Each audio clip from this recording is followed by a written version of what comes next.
South Dakota is also trying to push legislation that would make it even more difficult for women to get abortions. So you know more about that story than I do. Can you share the details? Yes. So it would actually be the strictest abortion laws in the country. It would make women wait 72 hours before they can get an abortion. So they come in, they say, I need an abortion. Doctor says, all right, go back and wait 72 hours. It used to be 24 hours. Of course, this is an effort to restrict abortion. A lot of women live very, very far from those centers. So it makes them do 2 trips. And they're hoping that it makes it inconvenient enough that they just wind up not getting the procedure. That's only half of it. The other half of it is even worse. It makes them go to, quote, pregnancy help centers, which then spend a great deal of time trying to persuade the women not to have the abortions. They don't help you with your pregnancy at all. It's not like, hey, you know what, I need help, can you help me with this, or Lamaze class, whatever. No, the whole point is to talk you out of the abortion and then leave you on your own, right? And a lot of times they pretend to be doctors. We've covered this on the show before. Tina Dupuis has actually done a great article on this, research on this. Sometimes they'll show up in like doctor's codes. They're not doctors. And they will pretend to be official and authority figures, but their whole job is to prevent you from doing what you originally intended to do.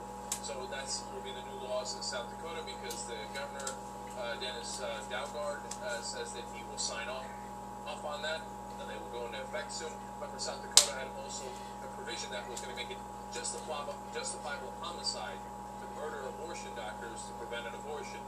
I mean, that was so radical, so insane, that it eventually, after receiving great coverage and pressure on that, including by us, the South Dakota legislators are like, all right, we'll take away that insane clause, but leave the rest of the incredibly restrictive language in there. And, of course, a lot of people think it's unconstitutional, that it unduly limits a woman's right to choose, but South Dakota doesn't really care, and they've already set aside money for lawsuits they know will come because they are doing something that is basically illegal. They know it, so they put money in the budget to make sure that they can fight those lawsuits, so they can try to change the law, hopefully, in their view, if it goes up to the Supreme Court. You know, the part of that really, really just makes me cringe is the idea of the pregnancy help centers. Because these women are so, I mean, they're in such a terrible position, you know?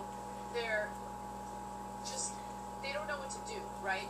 I mean, they're feeling terrible, their future is uncertain. It's a horrible place emotionally for a woman to be. So to go to this pregnancy help center and then have someone preach to you about how you're supposedly about to kill a life, it's just the worst thing. Guilt-tripping a woman into feeling like she's a terrible, disgusting person, and that she should do whatever it takes to have that baby. And then, of course, this is the part that everyone forgets about. As soon as that woman does have the baby and does not have the means to take care of the baby, all of a sudden that's when the Republicans are like, what do you want? What do you want? You want us to pay for that? We're not going to pay for that. Why would we do that? Look, I told you, we've already done research into these things. I mean, Tina's done a great story on it. And I mean, enormous psychological pressure on the woman to make her feel guilty, make her feel like it's her fault, etc. So that under all circumstances, whatever they have to do by any means necessary, that they make her keep the baby. Now, later, if you show up at a pregnancy help center, you say, oh, I had the baby, can you help me with the baby? They're like, get out of here. Yeah. They're rough talk you and run you off. They don't give a damn once the kid's out there.